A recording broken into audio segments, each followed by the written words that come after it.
저는 동국대학교 경주 캠퍼스 불교학교 근무하고 있습니다. 이제 사실 이 법당에서 강의하는 게 참 불교학자들한테 너무나 영광스러운 그런 일인데, 이렇게 귀한 자리에 그래서 그동안 제가 공부했던 그 내용을 말씀드릴 수 있게 그런 기회를 마련해 주신 정광원 장수님께 감사드립니다. 경주 캠퍼스 간단히 소개하면은요, 동국대학이 서울에도 있고 이제 경주에도 있죠. 최근에 이제 일산병원 생겼지만은요. 근데 불교를 공부한 사람한테는 경주 캠퍼스가 아주 너무나 행복한 곳입니다. 그러니까 강을 건너면은 학교 앞에 이제 강이 하나 있는데 형산강이라고요. 옛날 원해스님께서 계셨던 분황사가 있고요. 그리고 정문 앞에서 이렇게 바라보면은 김유신 장군 묘가 보입니다. 옛날 당나라 나당연합군 이제 후에 당을 물리쳤던 이제 그런 분이죠. 그리고 학교 정문을 나와서 이렇게 돌아가면은 근대 어떤 민중운동의 이제 지도자였던 최재욱 선생 탄생지가 있습니다. 용담정이라고 해서. 그래서 이 경주는 약간 민족 아니면 뭐 사상, 문화, 정신, 그러니까 이런 면에서는 참 여러 가지 상스러운 기운이 이제 서린 곳이라고 생각됩니다. 어쨌든 이렇게 귀한 자리에서 이제 제가 공부한 내용을 말씀드리게 될 기회를 갖게 된 데 대해서 너무나 영광스럽게 생각합니다. 또 마침 제가 이제 여기 이제 부탁을 받고는 그 전에 강의했던 분들 뵈니까는 본인 전공과 관계없이 한 분들 많이 계신데, 그러니까 저 같은 경우에는 아주 너무나 다행스럽게 제 전공과 연관된 그런 강의를 하게 됐습니다. 제목을 이제 주셨는데요. 반야사상의 성립과 전개라고 이렇게 이제 제목을 주셨는데, 아마 2월 달인가에서 고영석 교수님하고 그러니까 우재선 교수님께 부파불교에 대해서 아마 강의를 들으셨을 겁니다. 그래서 이 인도 불교 역사에서 그러니까 부파불교가 한참 성행하다가 이제 바로 직후에 나온 것이 바로 이 반야계통의 그런 경전들입니다. 반야계통의 조금 전에 금방 봉독했던 반야심경도 역시 이제 반야계통 경전 중에 하나고 가장 짤막한 경전이고요. 이 반야계통의 경전은 반야심경만이 아니고 뭐 소품반야경, 대품반야경, 혹은 뭐 금강경도 이제 역시 반야계통 경전이고요. 또 대반야경이라고 해서 우리가 이제 금강경이 원래 금강반야 바라밀경인데, 금강경이 이제 실제 번역을 하면은 한 권의 책이 됩니다. 책이 되는데 금강경 분량의 한 800배가 넘는 그런 경전이 대반야경이라고 있습니다. 실제 이 반야경을 만약에 다 보려면은 아마 몇 년 걸릴 겁니다. 옛날 타나크 스님 말씀에 불교 경전 8만 대장경을 다 읽으려면은 300년이 걸린다 이렇게 말씀하신 적이 있습니다. 그래서 일반 사람들이 윤회하면서 6번 죽었다 태어나야지, 또 하루 종일 이 불교 경전만 봐야지, 그래야지 8만 대장경 다 볼 수 있다 이렇게 말씀하셨는데, 이제 그 중에 가장 긴 분량을 갖는 경전이 바로 대반야경입니다. 그래서 이제 그런 또 대반야경의 사상을 이제 가르침을 요약을 해서 이제 가장 짤막하게 줄여놓은 것이 바로 반야심경이고요. 그래서 이제 이게 이제 반야의 사상인데, 일단 제가 이제 반야 사상에 대해서 읽기 전에 이제 반야가 도대체 뭔지에 대해서 말씀드리겠습니다. 강의 내용은 지금 나눠드린 프린트물에 있는 아마 그대로 이렇게 쭉 따라가면서 할 테니까 이제 간혹 잘 안 들린 내용이 있다든지 하면은 참조하시기 바랍니다. 일단 이제 반야라고 할 때 이제 반야는 인도 고전어인 산스크리트어, 보통 이제 버머라고 이제 말을 합니다. 버머인 프라지냐의 그러니까 음사어입니다. 프라지냐 혹은 프라갸 이렇게 읽는데요. 그러니까 프라지냐의 음사어인데, 이 프라지냐는 이제 무슨 뜻이냐면은 인도말로 인도 고전어 산스크리트어에서 지냐라고 할 경우에는 지식, 알다라는 뜻입니다. 근데 그 앞에 뿌라라는 이제 말이 붙었는데요. 뿌라라는 뜻은 앞선, 뛰어난 이제 그런 뜻을 갖고 있습니다. 그래서 이 프라지냐 할 때는 그냥 이 지냐, 알다 정도가 아니고 아주 뛰어난 그런 알을 의미합니다. 그래서 이제 보통 번역을 할 때 지식에 해당하는 것이, 그러니까 진야에 해당하는 것이, 우리가 한문 번역을 할 때 옛날에 알지자를 써가지고 번역을 했는데, 알지자, 이 반야는 지혜라고 해서 지혜지자를 씁니다. 그러니까 그러니까 알지자 밑에 그 한자 그 조어에서 그러니까 날일변이 붙어 있습니다. 그래서 알은 알미인데 그 태양같이 밝은 알미다 이렇게 이해하시면 됩니다. 이제 그냥 일상적인 알미 아니고요. 그러니까 태양처럼 이제 그렇게 모든 걸 다 비춰서 다 드러내는 그런 그 알미 바로 반야라고 할 수 있습니다. 그래서 그러면 도대체 이제 일반 지식과 이 반야로서의 지혜가 이제 어떻게 다른지에 대해서 이제 궁금할 수가 있습니다. 우리가 보통 사람은 지식이 많은 사람보다 뭐 지혜로운 사람이 더 이제 훌륭한 사람이다 이런 말을 이제 많이 하는데요. 근데 불교 이 반야 사상에 비추볼 때 지식과 지혜는 아주 판이하게 그 구별이 됩니다. 그 한마디로 얘기하면은요, 그러니까 지식은 쌓아서 이제 이룩되는 것이고요, 지혜는 허물어서 이룩됩니다. 허물어서. 그러니까 방향이 반대입니다. 그러니까 누가 지식이 많다고 할 경우에 이제 그때 보통 많이 암기하고 백과사전 같은 내용은 뭐 다 알고 있고 이런 사람일 경우에 우리가 지식이 많다 이렇게 표현하죠. 박식하다든지 이렇게 표현하는데 그 지혜가 뛰어나다 할 때는 많이 아는 것과는 아무 관계가 없습니다. 또 불교에서 그 얘기하는 가르치는 그런 지혜는 그 어리석음에서 벗어나라 할 때 그 어리석음에서 벗어난 지혜는 많이 알고 지식이 많은 걸 의미하는 게 아니고 바로 이제 지혜를 의미하고요. 그 지혜는 이제 한마디로 얘기한다면은 모든 고정관념에서 벗어나는 지혜다 이렇게 얘기할 수 있습니다. 그러니까 내가 지금까지 갖고 있던 그런 어떤 생각들 이것들이 다 실제 내가 원래 알던 그대로가 아니구나 하는 이제 그런 사실을 자각하는 겁니다. 그래서 내가 갖고 있던 생각들이 하나하나가 해체가 되는 것이 그게 바로 반야의 지혜다 이렇게 얘기할 수 있습니다. 그래서 그 이제 이런 거 가르침을 뭐 불교 경전만이 아니고 과거에 그 성인들은 다 말씀하셨죠. 그래서 여러분 그 노자 도덕경 아시죠? 그러니까 도덕경에 보면은 이제 지혜와 그 지식을 아주 확연하게 구분하는 그런 구절이 있습니다. 그래서 이제 거기 보시듯이 그러니까 위학 일익, 미도 일선 이란 말이 있는데요. 그 학문을 하면은 나날이 늘어나고 그러니까 지식이자 학문은요. 위도 도를 닦으면은 나날이 줄어든다 하는 말이 있습니다. 그래서 실제 이 불교 수행, 불교 신행의 목표도 이제 이게 뭐 학문이 아니고 그러니까 도를 닦는 거기 때문에 우리가 갖고 있는 여러 가지를 다 덜어내고 없애버리는 것이 불교 수행의 요점입니다. 그래서 보통 삼독심을 없애라 이제 이렇게 말을 하죠. 삼독심이요. 우리 마음속에 이 독약과 같은 세 가지가 있는데 이제 그것이 그 일단은 탐욕, 욕망, 욕심이고요. 두 번째가 진심, 그 분노, 진해 이렇게 얘기를 합니다. 화내는 마음이고요. 세 번째가 이제 어리석음인데 그러니까 어리석음인 것은 그 보통 그 기억을 못하고 뭐 바보가 되고 하는 그런 의미가 아니고요. 그러니까 불교에서 어리석다고 할 때는 한마디로 얘기한다면은 종교적 어리석음을 얘기합니다. 그러니까 잘못된 종교에 빠져갖고 혹은 잘못된 세계관, 잘못된 우주관, 잘못된 인생관을 바른 것처럼 착각하는 것 이게 바로 치심이고 다른 말로 사견, 삿된 견해다 이렇게 얘기하기도 합니다. 그래서 그렇게 그 탐욕과 분노와 그 사견, 치심 그러니까 이 종교적 어리석음에서 벗어나는 것이 불교의 사실 궁극 그 수행의 목표가 되는데 그래서 이제 마지막 지혜가 어떤 지식을 얻는 게 아니고 내가 갖고 있던 그런 그 사고 방식에서 이제 그 벗어나는 게 지혜이기 때문에 그 실제 이 불교 수행은 뭐 머리가 좋고 능력이 뛰어나고 이런 사람이 잘하고 머리가 나쁘고 그 다음에 좀 약하고 이런 사람이 못하고 하는 게 전혀 아닙니다. 불교 수행은 모든 생명체에게 열려있는 이제 그런 수행입니다. 왜냐하면은 지금 탐욕과 분노와 그런 어리석음을 제거하는 것이, 그러니까 삼독심을 제거하는 것이 이 불교 수행의 목표인데 욕심내지 않는 것을 뭐 잘난 사람이 잘할까요? 못난 사람이 잘할까요? 아무 관계 없습니다. 잘났든 못났든 머리가 좋든 나쁘든 욕심 안 내면 안 되는 겁니다. 화내지 않는 것을 누가 잘할까요? 머리가 좋든 나쁘든 그것도 마찬가지입니다.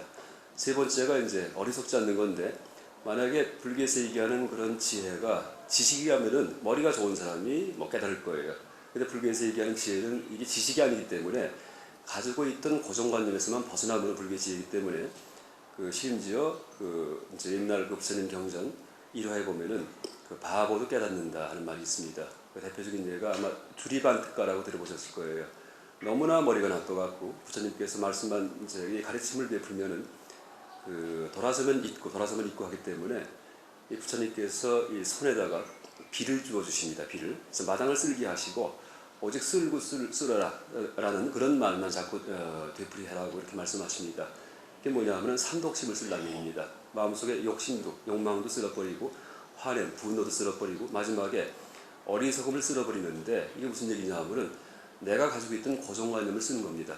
그렇기 때문에 그 암기를 잘하고 기억을 잘하는 것과 아무 관계 없습니다. 심지어 그 어떻게까지 얘기할 수 있냐면 이 불교의 그 마지막 그 삼독심 중에서 치심을 없애는 그런 그 이제 그 일을 하나 들 수 있는데요. 심지어 벌레도 그 지혜가 있다 이렇게 얘기할 수 있습니다.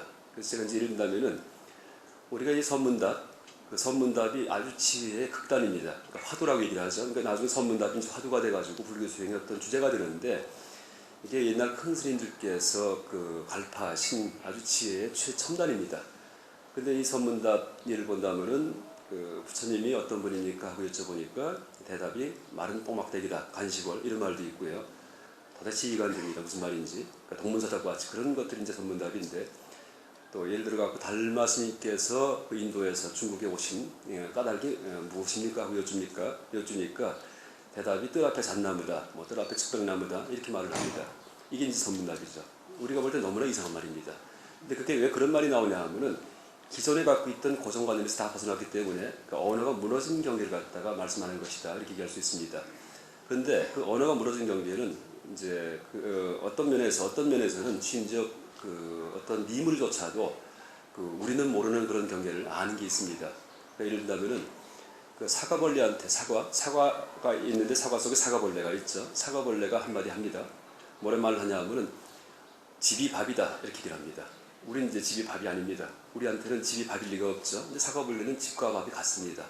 일단 집과 밥의 고정관념에서 자기 나름대로 벗어나 있는 겁니다. 그래서 이렇게 그 고정관념에서 해방되는 것이 불교의 지혜이기 때문에 이 갖고 있는 것을 그 없애는 것 이것은 누구나 할 수 있고 머리가 나빠도 할 수 있고 그래서 불교는 사람에게만 그 해당되는 종교가 아니고 생명 있는 모든 것들에게는 다 열려 있는 그러니까 탐욕내지 않고 분노하지 않고 가지고 있던 고정관념에서 벗어나면은 이제 나중에 아란이 된다, 최고의 성자가 된다 이렇게 얘기를 하고요. 아까 말씀드렸던 그런 주리반득가 스님에 의해서 보듯이 그 초기불전에서 실제 이제 그런 그 가장 우둔했던 이런 분인데 그 아라한이라는 나한님이 되신 그러니까 최고의 성자인 나한님이 되신 그런 일화가 있습니다.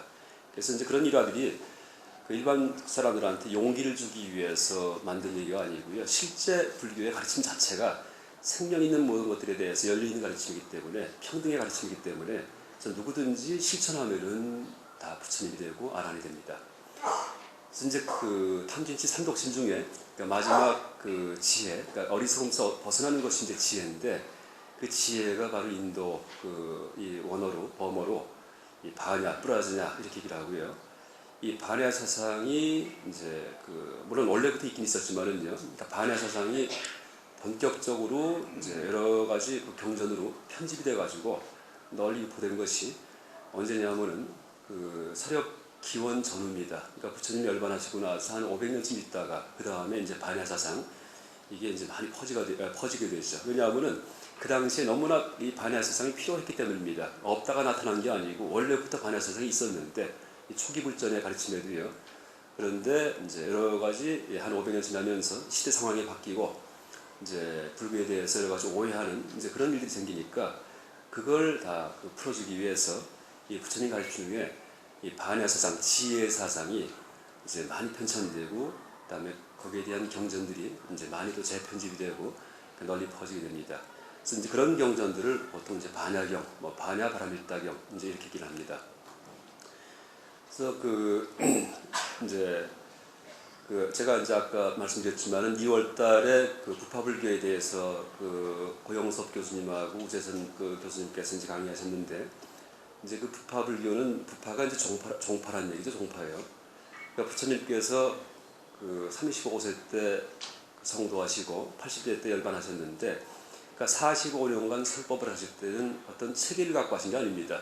뭐 학교를 만들어 갖고 1학년, 2학년, 3학년 끝나면은 그다음에 고등학교 올라가고 이런 식으로 한 게 아니고 그때 이 상황에 따라서 또 상대방이 어떤 능력을 갖고 있는 사람인가에 따라서 또 어디에 맺혀 있는 사람인가에 따라 가지고 이 설법을 하셨습니다. 보통 대기 설법 이렇게 얘기를 합니다. 그러니까 상대의 그런 근기에 따라서 수준에 따라서 말씀하셨다 이렇게 얘기를 합니다.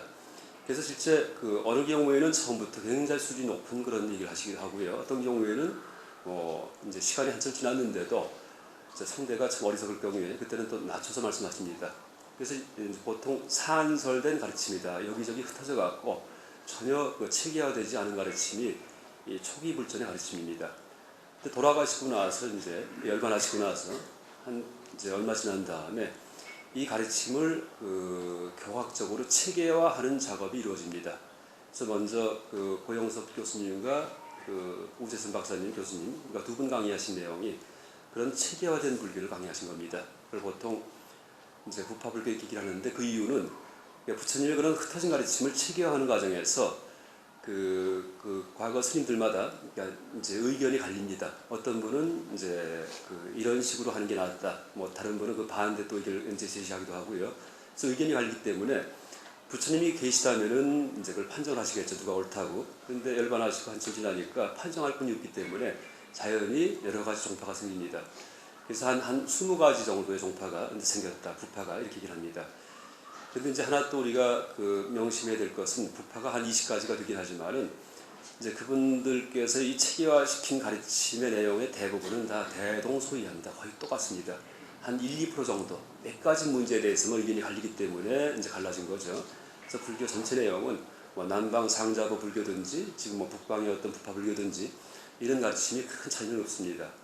그래서 이제 이렇게 파가 갈려가지고서 부처님의 가르침을 체계화시키고 어떤 단계화시켜가지고 이렇게 이제 불교 신행을 하고 수행을 하는 이제 그런 흐름이 있었는데 이제 문제는 뭐냐 하면은 이 가르침을 너무나 소중하게 여기다 보니까 이제 가르침을 마치 도구마 독단처럼 신봉을 하게 됩니다. 그래서 서로 또 의견이 대립이 생겨서 논쟁을 하기도 하고요. 부파끼리, 종파끼리 논쟁을 하고요. 그래서 이제 그런 이 가르침의 대립 이런 상황을 타파하기 위해서 탄생한 것이 바로 반야 사상이다라고 얘기할 수 있습니다. 일단 부파불교의 사상은 이제 보통 부파불교라고 이렇게 부르긴 하지만은 우리가 소승불교라고 부르는 것이 바로 부파불교입니다. 그래서 이제 종파가 갈렸다. 부처님의 가르침을 체계화시키는 과정에서 의견이 대립이 돼서 종파가 갈렸다라는 그런 관점에서 본다면은 부파불교고요. 나중에 이제 그런 부파불교의 그런 어떤 다툼, 논쟁을 종식시키기 위해서 이 대승불교, 이 반야 사상이 바로 대승불교 중에 거의 처음 나타난 대승불교입니다. 대승불교 입장에서 앞의 시대 불교를 멸시하는, 비판하는 그런 관점에서 말을 한다면은 소승불교입니다. 그러니까 소승불교는 작은, 뭐 졸졸한 이런 뜻인데요. 그러니까 졸졸한 가르침이다. 너무나 그릇이 작은 가르침이다 하는 이제 그런 의미고요. 근데 부파불교와 지시하는 대상은 똑같습니다. 그 다음에 이 부처님의 가르침을 체계적으로 정리했다는 점에서는 이 소승불교, 부파불교가 아주 위대한 불교입니다. 그래서 그렇게 긍정적인 입장에서 소승불교, 부파불교를 평한다면은 아비달마 불교다 이렇게 얘기할 수 있습니다. 아비할 때는 뭐뭐에 대한, 그러니까 영어에 about라는 전치사가 있죠. 뭐 비슷한 말입니다. 그래서 이제 달마는 법입니다. 부처님 가르침이고요. 그러니까 부처님의 가르침에 대한 그런 불교다. 그러니까 대해서 정리한 불교다라는 의미입니다. 그래서 긍정적으로 이 체계화시켰다는 면에서는 아비달마 불교고요. 그 다음에 종파가 갈렸다는 면에서는 부파 불교고요. 후대 바로 직후에 나타난 반야 대승 사상 입장에서는 졸졸한 소승불교다라고 이제 얘기할 수 있습니다. 근데 이제 이런 소승불교, 아비달마 부파 불교를 비판하면서 드디어 반야 사상이 탄생하는데 이 반야 사상의 그런 내용은 뭐냐 하면은 조금 전에 바로 봉독했던 반야 심경 그 전체가 다 반야 사상이 아주 엑기스입니다. 핵심입니다. 그래서 그 내용 중에 보면은 어떤 말이 나오냐 하면은 공중무색, 무수상행식, 무안이비설신, 무색성향 미척법, 무안계내지, 무의식해, 무문명, 영무문명신 내지 무노사, 영무노사신, 무고신멸도 이런 말이 있죠. 근데 이제 무자가 많이 붙었는데 무자가 수식하는 그런 내용은 뭐냐 하면은 다 부처님 근본 가르침입니다. 무고진멸도, 사성제가 사실은 불교의 핵심입니다. 근데 그게 없답니다. 또 무문명 내지 영무문명진, 무명서부터 이제 나중에 노사까지 12연기의 가르침을 생략을 해서 무명, 노사 이렇게 이제 표현을 했는데요. 이제 그 내용도 뭐냐면 반야심경에서는 12연기도 없다 이렇게 얘기를 합니다. 이게 참 무서운 얘기입니다. 부처님께서 45년간 그렇게 애써서 가르치신 12연기 사성제를 다 비방하는 거예요. 그러니까 반야심경은 자칫 잘못 그 내용만 본다면은 초기 불전의 가르침은 다 틀렸다라는 이제 그런 식의 가르침이라고 오해를 할 수가 있습니다. 근데 이게 이제 무슨 얘기냐 하면은 그 초기 불전에서 이렇게 그 12연기, 무명, 뭐 행 해서 쭉 나가는 그런 생명체의 삶의 방식에 대해서 가르치신 게 이제 12연기인데요. 부처님께서 또 고신멸도, 부처님의 가르침을 아주 간단히 요약한 것이 고신멸도 사성제인데요. 이제 그런 가르침을 통해서 실제는 모든 번뇌를 녹이고 삼독심을 녹이고 그 다음에 성자가 되는 것이 부처님 가르침의 근본 취지였는데 그 취지를 망각하고 그 가르침 그 자체에 매달려 갖고 고신멸도가 뭐냐, 사성제가 뭐냐, 이것이다, 아니다, 저것이다 하고서 틀렸다고 싸움을 합니다. 이게 이제 바로 부파불교입니다. 종파불교고요. 그러니까 실제 그 가르침은 가르침 그 자체가 목적이 아니다라는 걸 갖다 알려주기 위해서 이 반야심경이 드디어 편집되었다라고 얘기할 수 있습니다.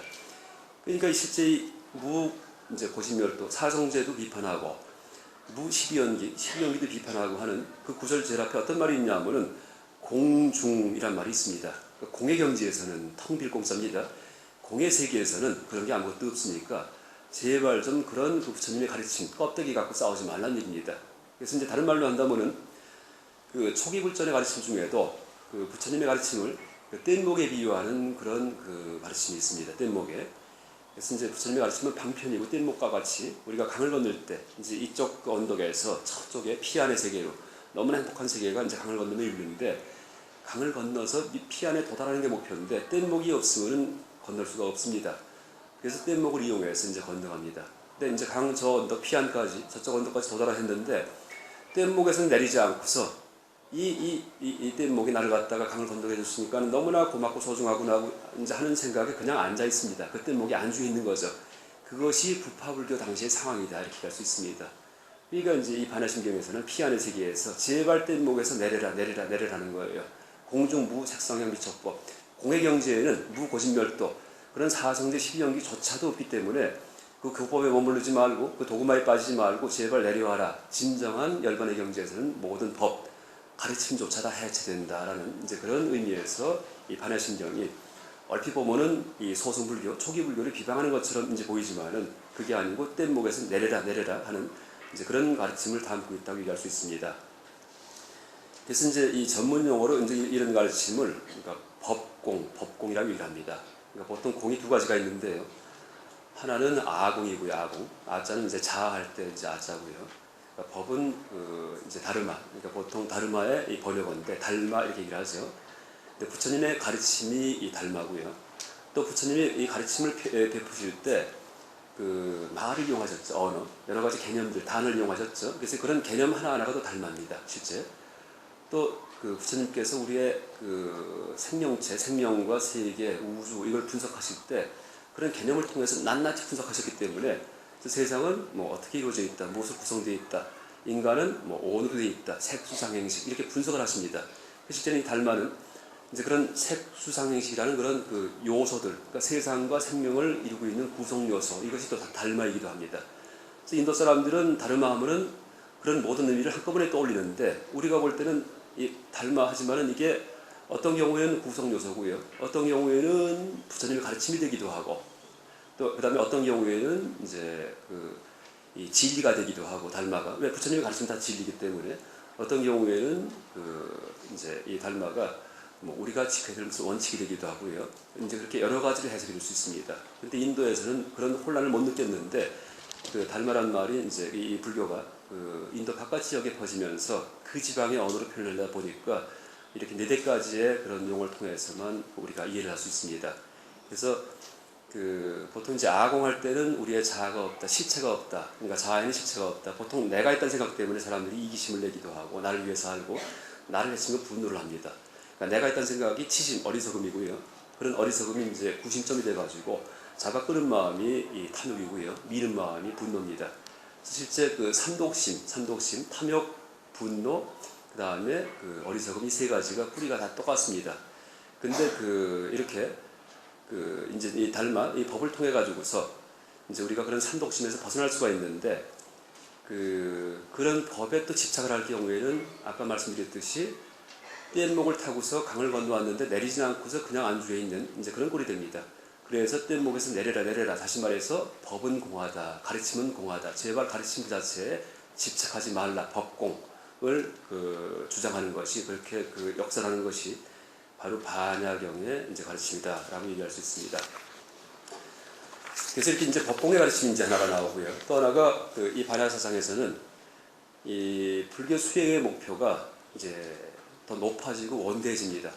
이제 그 이전 시대, 부파불교 시대의 불교 수행의 목표는 일단 스님일 경우에는 이제 전문 출가하신 스님일 경우에는 아라한이 목표입니다. 나한이 되는 겁니다. 나한. 모든 법을 제거하고 죽음의 문제를 다 해결한 그런 나한님이 되는 것이 불교의 수행의 목표인데, 그런 그 부파불교, 소승불교 혹은 이제 아비달마 불교의 관점에서 볼 경우에는 일반 제가신도 같은 경우에는 그런 불교의 핵심에 동참할 수가 없습니다. 왜냐하면 일반 제가신도는 역할이 그 당시에는 그 수행 목표가 물론 이제 나한이 될 수도 있긴 있지만은 대부분은 그 나한이 되는 게 아니고 생천, 하늘나라 태어나는 것이었습니다. 그래서 보통 부처님 설법 중에 그러니까 차제설법이라는 그런 전문 용어가 있는데, 아직 삶과 죽음에서 벗어난다는 그런 가르침을 수용할 만한 그런 능력이 없는 사람한테는 그러니까 세 가지 단계적인 설법을 가르칩니다. 말씀하십니다. 뭐냐 하면 보시, 지계, 생천 이 세 가지입니다. 그러니까 보시, 많이 베풀어라, 많이 시주 많이 하고, 그 다음에 어려운 사람 도와줘라, 이 보시고요. 지계, 고결하게 살아라, 기후 지키면서, 그러면 생천, 하늘나라에 태어난다, 이런 말씀을 하십니다. 그래서 이제 마음이 편해진 경우에 그때 가서 부처님께서 하늘나라 태어나봤자 그게 영원하지가 않다. 언젠간 또 다시 자기 복덕이다 하면 또 떨어진다. 그러니까 아예 하늘나라조차도 태어나지 말아라. 열반해탈하거라 하면서 아주 불교의 최종 목표, 나한이 되는, 아라한이 되는 이런 가르침을 이제 베푸십니다. 그래서 일단 부파불교 초기 불교든지 부파불교든지 소승불교, 아비달마 불교의 그런 그 세계에서는 부처님의 근본 가르침에 동참하는 분들은 전문 수행자만 동참할 수 있었지, 일반 제가신자는 옆에서 시주를 드리고 하는 그런 우바의 단월, 시주자죠. 이런 역할을 주로 했습니다. 근데 이 대승사상에서는 이 목표를 아란에 두는 게 아니고 목표를 부처로 둡니다. 성불. 그렇기 때문에 부처를 목표로 할 경우에는 출가하신 스님도 이 성불에 더상에 있는 분들이고요. 또 일반 제가자도 성불의 길에 참여할 수가 있습니다. 왜냐하면 아란일 경우에, 아란을 목표로 삼을 경우에는 현생에 전문 수행을 해서 끝장을 내야 돼요. 그러니까 현생에 아란이 될 수가 있습니다. 근데 부처는 현생에 되는 게 아니고 보통 이 불전에 보면은 얼마가 걸리냐 하면 내가 부처의 길을 가겠다고 다짐한 순간부터 사마승기 100겁을 수행을 해야 됩니다. 그러니까 죽었다 태어났다를 갖다가 윤회하면서 윤회세계 속에서 아승기겁이라고 들어보셨죠? 아승기. 인도말 아상키아라는 말의 번역어인데요. 보통 무량겁, 무수거 이렇게 이제 번역을 합니다. 그러니까 셀 수 없는 세월이에요. 근데 셀 수 없는 시간이 아니고 셀 수 없는 겁이에요. 1겁만 해도, 겁 하나만 해도 어마어마한 세월인데, 인도 숫자 단위 중에 가장 큰 숫자의 아승기, 겁을 갖다가 또 3번을 지난 다음에 딱 끝나고 나면은 100겁을 또 수행을 또 해야지 돼요. 그래야 성불을 합니다. 어마어마하죠, 수행이요. 그러니까 사마승기 100겁 동안은 출가해도 괜찮고 안 해도 됩니다. 일반 제가신자도 있고 짐승도 있고 천신도 있고. 왜? 우리가 윤회하기 때문에 온갖 생명체로 살아가는데 단 마음에 보살심만 갖고 살아가면 됩니다. 보살심. 그러니까 보살심은 두 가지인데요. 보통 전문용어로 상구보리, 위로 깨달음을 구한다 이렇게 얘기를 하고요. 하와 중생, 아래로 중생을 교화한다 이렇게 얘기를 합니다. 그 앞에 얘기는 지혜를 개발하는 얘기를 하는 거고요. 뒤에 하와 중생은 자비심을 얘기합니다. 그러니까 지혜와 자비를 항상 지향하면서 사는 분들이 보살인데, 보디사트와 보살인데, 이런 그 다짐을 갖다가 사마승기 100겁 동안 절대 잊지 않고서 사는 것, 이게 바로 보살의 삶이고, 그때는 스님으로 살아도 상관없고 일반 제가자도 괜찮습니다. 왜? 현생에 끝장날 게 아니기 때문이에요. 그럼 왜 그렇게 오랜 세월 동안 수행을 하냐 하면은 이제 여러 가지 목표가 있는데, 일단 크게 얘기한다면은 부처의 복덕을 갖추기 위해서입니다. 부처의 지혜가 아니고요. 물론 지혜도 부처의 지혜는 굉장히 뛰어나지만은 가장 중요한 것은 부처님이 보통 아란, 소승불교의 성자와 부처님 차이점이 있습니다. 가장 큰 차이점이 복덕의 차이점입니다. 이제 아주 굵게 얘기하면은요. 이건 무슨 얘기냐 하면은 아란만 되더라도, 나한님만 돼도 삶과 죽음에 대해서는 다 이제 벗어났습니다. 그 고통에서는, 공포에서는 죽음이 무섭지가 않아요. 삶이 아니에요. 모든 걸 다 압니다. 지혜는 끝까지 갔습니다. 그런데 복이 없어요. 그러니까 아무리 나한님이 된다 하더라도 복이 없는 분들한테는 제자도 안 보이고 너무나 못생기고 이러니까 깨달았다고 해도 믿어주지도 않아요. 그러니까 혼자 깨닫긴 했지만은 가르침을 필 수가 없습니다. 왜? 아무도 안 따르니까. 근데 거꾸로 나는 아니지만은 우리가 쉽게 얘기해서 연예인들 오빠 부대 모이는 거 보세요. 그러니까 복이 많기 때문이에요. 잘생겼죠? 뭐 예쁘죠? 이럴 경우에 또 대통령 국왕 같은 경우 장군 같은 경우에 다 복이 많은 사람입니다. 보통 가장 복이 많은 그런 생명체를 전륜성왕 이렇게 얘기를 합니다. 불교에서. 그러니까 전륜성왕은 복은 어마어마해요. 사천하의 모든 그 생명이 나를 다 따릅니다. 큰 왕, 지도자, 황제 같은 사람이에요. 근데 지혜는 없어요. 죽음이 무서워요. 그러니까 진시황이 불러 조구하려고 합니다. 원래 죽음이 없는데 그걸 모르기 때문에, 지혜가 없기 때문에. 그래서 전륜성왕은 이제 쉽게 얘기하면은 멍청하지만 복 많은 게 전륜성왕이고요. 아라한님, 나한님은 너무나 지혜롭고 삶과 죽음은 다 초월했는데 복이 박복한 분이 나한님이고요. 나한님들은 보면은 얼굴이 못생겼잖아. 이상하게 생기고, 그렇죠? 근데 무슨 그 중에도 이제 자기 나름의, 당신 나름의 복이 있을 경우에는 제자를 지도합니다. 근데 나한님은 지도 못합니다. 그렇게. 근데 부처님은 30 이상 80종을 갖췄다는 얘기는 너무나 잘생기셨다는 얘기예요.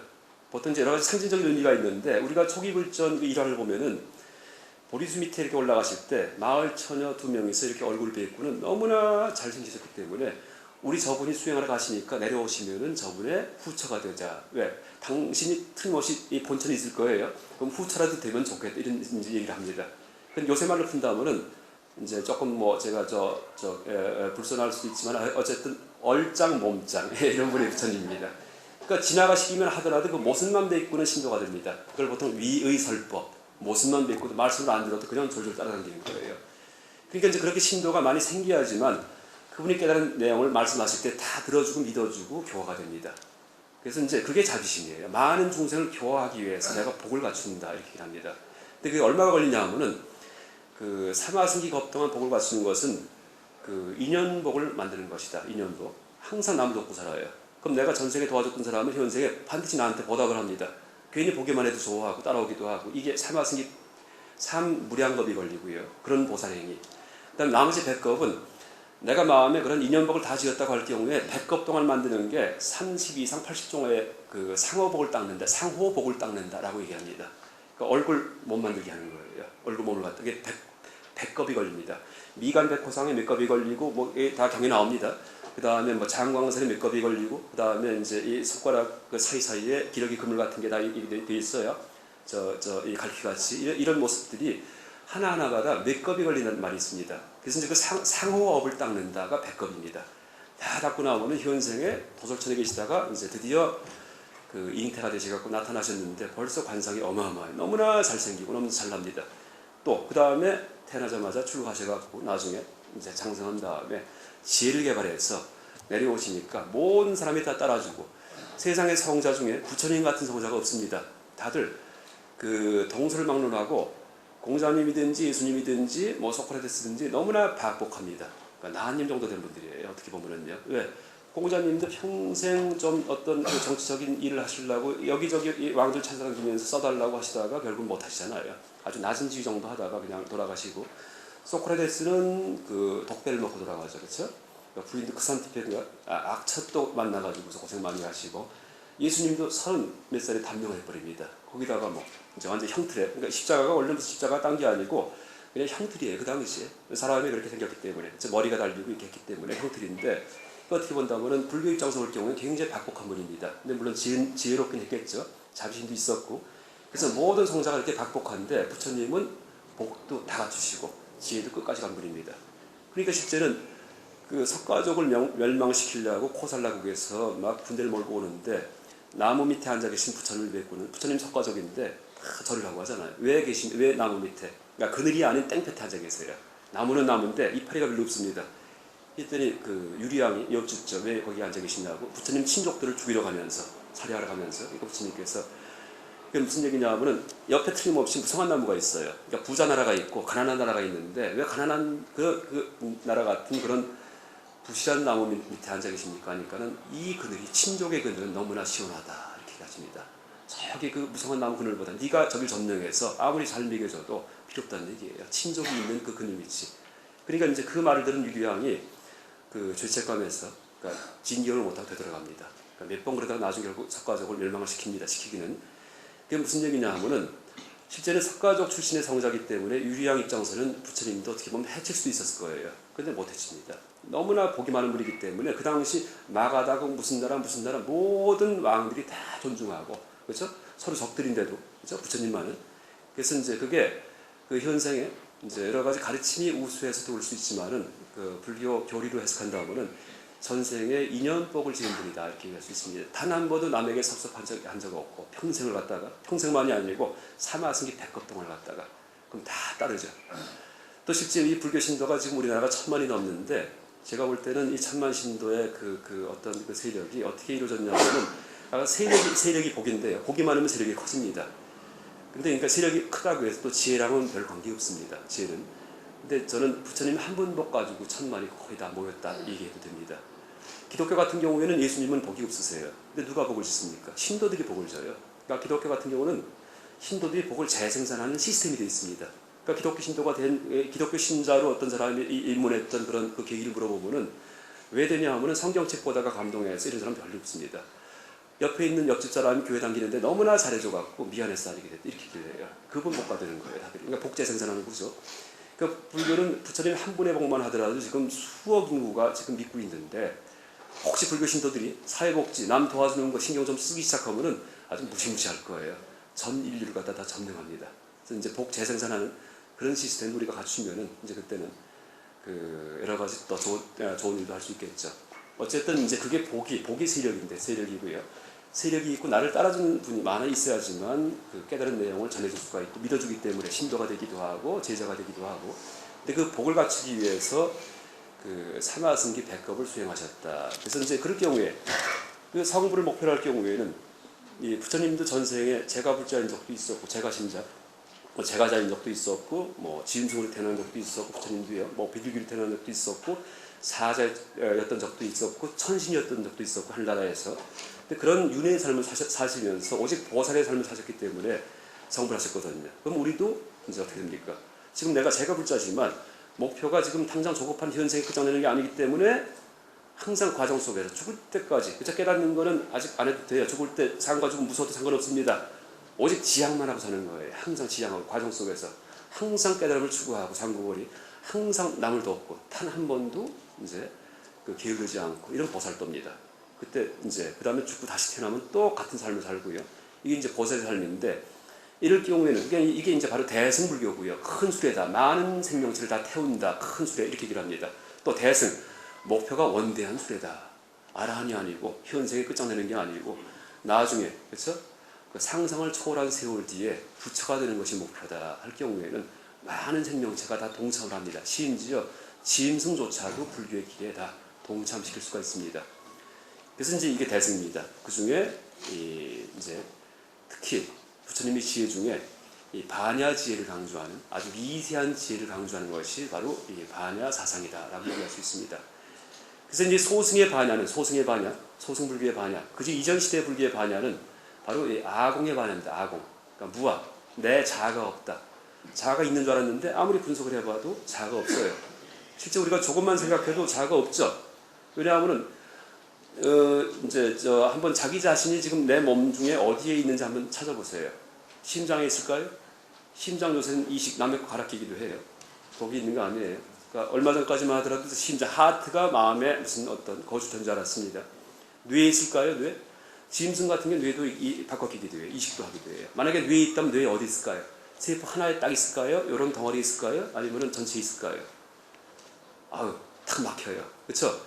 뇌에 내가 있는 것도 아니고 심장에 있는 것도 아니고 온 장기는 다 이식할 수 있어요. 지금요. 어디 있습니까? 보니까 없네요. 자아가. 또 하나 우리 몸이 지금 이렇게 있지만은 여기 계신 분들 작년 1년 전에 있던 몸 하나도 없습니다. 현대의학에서는 이 살 같은 경우에 근육이나 무슨 이 간 뭐 이런데 이 피부 같은 경우에는 한 달만 지나면 100%가 싹 바뀝니다. 그러니까 2달 전에 있던 이 살 없습니다. 전부 다 그 이후에 먹었던 음식이 변한 거예요. 뼈가 6개월이 지나면 100%가 싹 바뀝니다. 6개월, 7개월 전에 있던 그 뼈는 지금 없습니다. 다 그 이후에 먹은 거예요. 오래 걸리는 게 뇌가 한 1년 걸려요. 뇌도 다 바뀝니다. 뇌도 구성요소가. 그럼 어떻게 돼요? 한 3년 전에 있던 몸은 지금 없습니다. 다 새로 먹은 음식 갖고 된 거예요. 그러니까 이른다면은 제 헤어스타일이 항상 이런 스타일인데 작년에 있던 머리칼 아닙니다. 이발소 쓰레기통에 다 들어갔어요. 이제 손톱도 다 이렇게 생겼는데 전부 다 이게 작년에 있던 거 아니에요. 다 한 달 한 번씩 깎아가지고서 벌써 옛날에 다 없어졌습니다. 그런 식으로 겉보기는 그냥 그분이 오는 것 같고 같은 사람인 것 같지만은 전부 다 쇄신돼서 오는 거예요. 무상하기 때문에. 이게 이제 이 불교 전문 가르침 중에 그 오온무상에서 사람을 이루는 구성요소는 무상하다 하는데 그 중에 색무상, 색, 형태, 물질은 무상하다. 그렇죠? 몸뚱이는 무상하다 이런 얘기입니다. 이게 어떻게 이제 그러니까 이제 그런 식 이게 초기불전이 가르치는 거예요. 분석을 해보니까 자아가 없습니다. 그래서 그걸 철저하게 알 때 그 전까지는 내가 있는 줄 알고서 나를 위해 살았습니다. 나를 했으니까 것은 밀어버리고 분노하고 나를 위하는 것은 끌어당기고 탐욕과 분노 이게 전부 다 내가 있다는 치심 착각 때문에 이제 생기는 건데 근데 이제 뭘 못 버렸냐 하면은 나는 없고 이제 오온 그러니까 색수상행식 이게 이제 오온이 나를 이루고 있는 구성 요소인데요. 이 오온 하나하나는 이제 있는 줄 알았어요. 그러니까 오온은 없지만은 분석을 해보니까는 오온 중에 어떤 것도 내는 아니구나 이건 알았어요. 근데 부처님께서 그럼 오온 이 5가지는 있구나. 이 오온이 바로 법입니다. 법공할 때 그러니까 개념, 뭐 요소 부처님이 가르침도 되고요. 이러면서 집착을 하는 게 바로 소승불교, 아비달마불교, 부파불교입니다. 그래서 반야경전에서 그 거친 그런 반야지혜에서 더 한 걸음 더 나가서 미세한 것까지 다 타파해버리는 그런 궁극반야를 갖다 얘기하기 위해서 그런 법조차도 없다. 법공, 반야바람일다. 오온이 다 공하다. 색즉시공이라는 가르침을 갖다 펼친 겁니다. 그래서 이제 초기불교의 그런 반야는 그러니까 무아의 반야입니다. 무아의 반야, 무아. 자아가 없다는 그런 거친 반야고요. 거친 지혜고 그 다음에 이 대승불교 중에 초기 대승불교인 이 반야사상에서 가르치는 반야는 아주 깡그리 끝장을 낸 그런 반야입니다. 그래서 이제 반야사상이죠. 그래서 이제 이 반야사상 입장에서 볼 경우에 반야의 관점에서 볼 경우에는 우리가 쓰는 모든 단어들 심지어 그러니까 초기불교의 그런 어떤 혹은 아비달마불교, 부파불교, 소승불교에서 썼던 그런 교학 체계만이 다 실체가 없는 게 아니고 우리가 쓰는 모든 말들, 언어 이게 전부 다 실체가 없습니다. 실체가. 그걸 분석을 해가지고서 아주 체득을하게 가르칩니다. 이제 제가 7월 중순쯤 해가지고서 한번 또 강의가 있는데 제목이 이제 중관사상의 구종과하는 강의가 있습니다. 근데 그게 이 중관사상이 이제 내용이 어떤 거냐 하면은 이런 반야 공예지혜를 논리적으로 따져가지고 체득하게 해주는 것이 바로 중관학입니다. 중관사상이고요.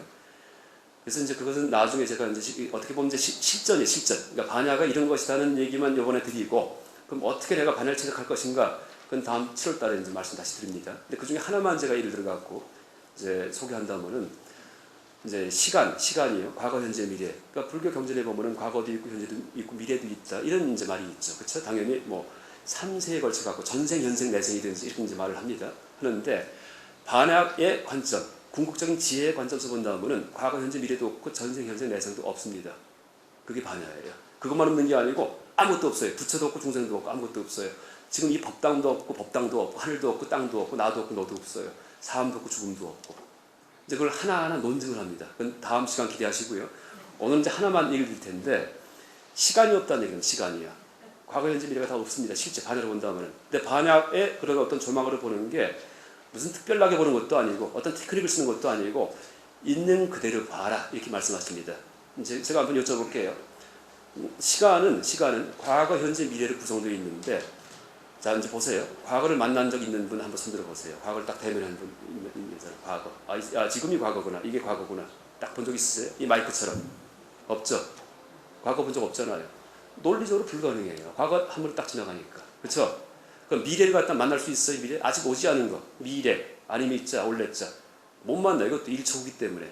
절대 미래는 못 만나고 절대 과거도 만난 적이 없습니다. 그렇죠? 우리가 항상 그런 만나는 게 뭘까요? 내가 대면하는 건 현재죠. 바로 이 순간만 대면하는 거예요. 그러니까 보통 옛날 성인구자 말씀에 과거는 지나가서 없고 미래 오지 않았기 때문에 현재에 충실하라 이렇게 얘기를 합니다. 근데 불교의 반야에서는 야 이놈아 현재도 없다 이렇게 얘기를 합니다. 왜냐하면 이제 보세요. 현재가 지금 이 현재인데 지금 이 순간의 길이가 얼마가 될까요? 얼마? 1초 정도 될까요? 1초? 현재가. 지금 제 말씀을 듣고 있는 이 순간이 몇 초일까요?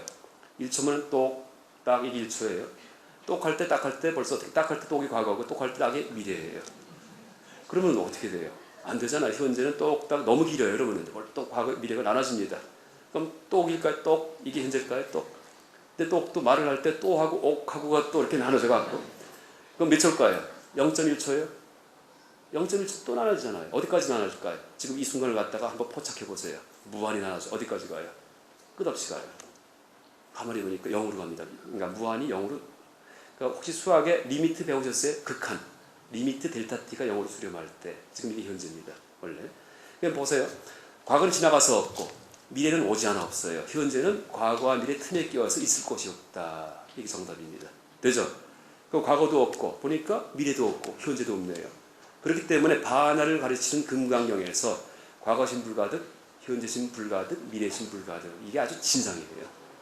그래서 큰 스님들 말씀, 언어가 무너진 경지, 과거, 현재, 미래가 없다, 과거신 불가득, 미래신 불가득, 이게 무슨 괴상한 말이 아니고 우리가 보통 대충 살기 때문에 다 뭐가 있는 줄 알아요. 과거도 있고 나도 있고 사람도 있고 죽음도 있는 줄 압니다. 그런데 이 대충 사는 이 삶에서 조금만 머리 굴려갖고 한 걸음만 더 들어가면 세상 끝과 만납니다. 그게 바로 반야의 경지고, 공중무고진멸도 공의 경지입니다. 피안의 경지고요. 그러니까 피안은 멀리 있는 게 아니고 지금 이 순간에 옛날 살던 방식대로다가 그냥 대충 머리 굴리고 살지 말고 한 걸음만 더 들어가서 통찰하라. 그러면 세상 끝을 만난다. 삶도 죽음도 없는 경지입니다. 왜 또 삶이 죽음이 없는지 이것도 다음에 말씀드립니다. 그것도 논증합니다. 이 중관학은 뭐 삶도 죽음도 없다 하고 어떤 주장을 하는 게 아니고, 중관학 다음에 이제 강의할 이게 반야학의 그 연습 문제예요. 중관학은 반야 사상의 연습 문제가 바로 이제 중관학인데, 아까 이제 제가 과거, 현재, 미래가 다 없다는 것을 논증했듯이 이 삶과 죽음이 왜 없는지 다 설득을 해가지고 진짜 없네, 진짜 참 묘하구나, 참 신비하구나 하는 그런 느낌이 들게 하는 그런 자각을 하게 해드리는 게 바로 중관학이고요. 그런 중관학을 통해서 이 반야 사상이 후대에 이제 쭉 발전을 합니다. 제가 또 이 반야 사상 중에 하나만 더 얘기한다면은 육바람을 들어보셨죠? 이 반야 사상, 이 반야경에서 얘기하는 그 보살도 실천방법의 가장 핵심이 육바람일입니다. 6가지 바람이 있다. 뭐죠? 보시, 지계, 인욕, 정진, 선정, 반야바람일이죠. 반야바람은 제가 얘기드렸어요. 반야는 무한데 바람일다가 되면은 뭐냐면은 나를 이루고 있는 구성 요소, 법도 공하다. 이게 반야바람일이에요. 반야는 법은 있는데 나는 없다. 이게 이제 반야고요. 첫 번째 이 보시바람은 뭐냐면은 보시는 베푸는 거예요. 근데 바람일다가 붙은 거하고 그냥 보시는 다릅니다. 육바람일하고 6가지 덕목은 다릅니다. 지계하고 지계바람일은 전혀 다릅니다. 보시는 베푸는 거예요. 보시 바람일다가 되면은 티가 나지 않는 베품이에요.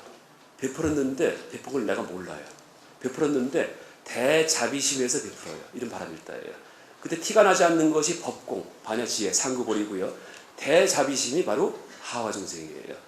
보살행이죠. 그래서 바람일다에는 바람일다, 여기에는 상구보리 하와중생 2가지 조망이 들어가 있습니다. 근데 그게 안 들어가 있으면 그냥 남한테 베푸는 거예요. 베풀고서 잘난 체하고 막 표를 내고, 이건 보시예요. 그것도 훌륭한 겁니다. 안 베푼 것보다는.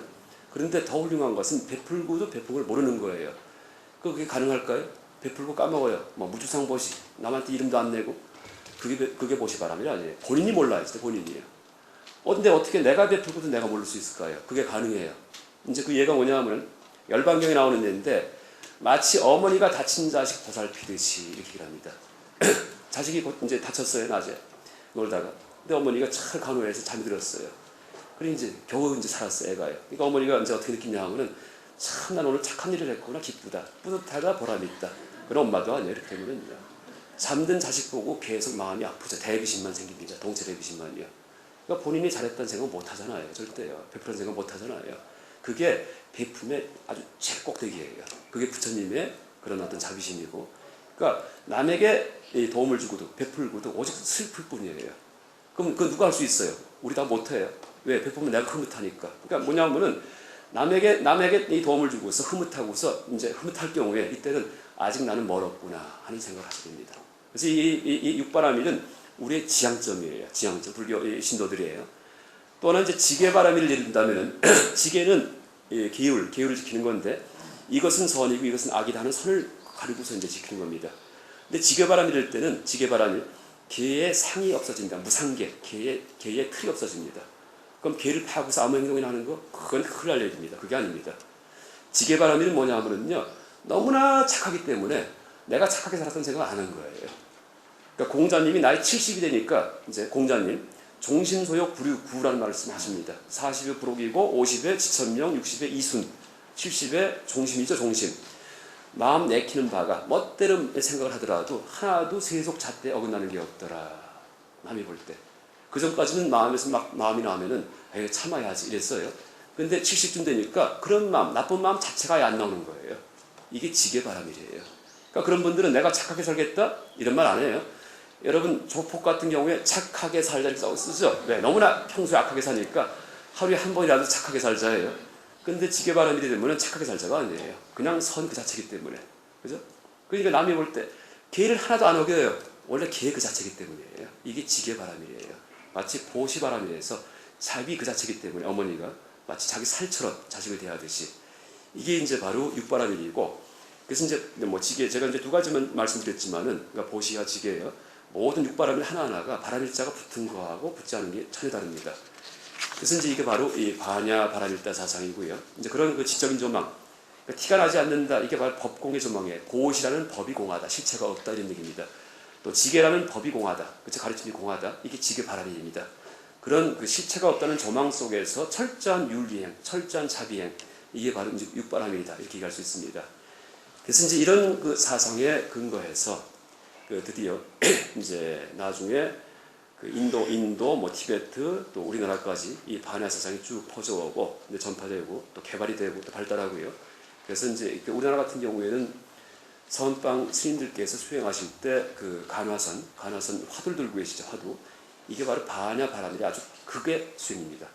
왜냐하면은 이 화두 들을 때 그 이제 그 의심을 내는데, 그러니까 개에게 불성이 있습니까? 개에게도 부처님 성품이 있습니까? 답이 뭡니까? 조조스님 대답이 무자, 없을 무자예요. 원래는 일체 중생 시류불성이기 때문에 불성이 있다 해야 됩니다. 그래서 근데 무 얘기를 하셨어요. 참 의문스러워요. 왜 무라고 했을까? 왜 무라고 하셨을까? 이게 이제 화두인데 무자 화두입니다. 근데 이제 무자는 없을 무도 아니고 있을 유자도 아니고 그 다음에 유무도 아니고 비유비무도 아니다. 이런 그 해석이 있습니다. 그게 무슨 얘기입니까? 무자 화두를 들을 때 중도로 들라는 얘기, 중도예요. 유무, 비유비무, 역유영무 이 네 가지 사구에서 벗어난 중도짜리입니다. 중도가 뭡니까? 바로 부처님 마음짜리예요. 중도가 뭡니까? 양극단적인 어떤 사고방식에서 벗어나는 게 중도예요. 삶이 있다, 죽음이 있다, 이건 극단 사고방식이에요. 삶도 없고 죽음도 없다, 중도예요. 같다, 다르다, 이건 극단이에요. 같지도 않고 다르지도 않다, 중도예요. 이게 바로 반야바람이에요. 베푸는 내가 있고 베푸는 받는 네가 있다, 이건 이분법이에요. 근데 나도 없고 너도 없다, 중도예요. 그런 식으로 이 중도가 바로 반야바람이고, 화두를 들 때 그 화두 드는 방식이 중도짜리의 마음을 갖다가 그냥 꽂아놓습니다. 그렇기 때문에 실제 선방선은 다리 꼬고 수행만 하셨는데 깨치고 나온 분은 대자대비의 화신이 되는 겁니다. 왜? 모든 이분법에서 벗어났기 때문에. 그러니까 중도 불성을 자각했기 때문에. 중도, 자비중도, 자타불이, 나와 네가 둘이 아니다, 이 중도입니다. 그 다음에 삶과 죽음이 둘이 아니다, 중도입니다. 지적인 중도, 감정적 중도를 다 체득했기 때문에 대자비의 화신이 되고 아주 대지혜의 그런 법문을 하시는 그런 큰 스님으로 이제 나타나십니다. 그래서 이 반야 사상이 이제 인도에서 지금부터 한 2000년 전 탄생을 했지만은 또 그 내용을 본다면은 너무나 위대하고요. 그 다음에 또 지금까지 우리나라의 이 선방 수행을 통해서 이 중도를 체득하는 이제 그런 그 어떤 그 실천법이 아주 면면이 개성되었다고 얘기할 수 있습니다. 그 아주 뭐 방대한 내용인데 좀 짤막한 시간에 제가 좀 그 말씀드리다 보니까 좀 말도 너무 좀 자꾸 빨라졌고요. 또 오늘 못다한 얘기는 그 다음번 7월달 그 강의 시간 때 제가 보충하기로 약속을 드리면서 이만 강의 마치겠습니다. 네, 감사합니다.